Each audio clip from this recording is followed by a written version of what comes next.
ఈరోజు సమాజం ఎలా ఉంది అంటే వారి కులస్తులను మాత్రమే ప్రేమిస్తారు, వారి మతస్థులను మాత్రమే ప్రేమిస్తారు, వాళ్ళ ప్రాంతస్తులను మాత్రమే ప్రేమిస్తారు, వాళ్ళ గ్రామస్తులను మాత్రమే ప్రేమిస్తారు.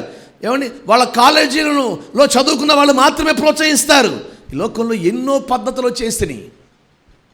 ఇది నిజమైన సహోదర ప్రేమ కానే కాదు. కులము చూడకుండా, మతము చూడకుండా, ప్రాంతము చూడకుండా, కుల మత వర్ణ వర్గ భేదాలు చూడకుండా ఎవరైతే క్రీస్తు ప్రేమను కలిగి తోటి సహోదరుని ప్రేమిస్తాడో వారి దగ్గర నిజమైన దేవుని ఆశీర్వాదం ఉంటుంది. హల్లెలూయా. వానికి కలుగుతుంది ఆరోగ్యం. నా దేవుడు వాడికి ఆజ్ఞ ఇస్తాడు, వెళ్ళు వెళ్ళు, సహోదర ప్రేమ కలిగి ఉన్నాడు, నువ్వు వెళ్ళు, సహోదర ప్రేమ కలిగి ఉన్నారు, నువ్వు వెళ్ళు, ఆశీర్వాదమా ఆరోగ్యమా అంటూ దేవుడు వారికి సెలవిస్తాడంట.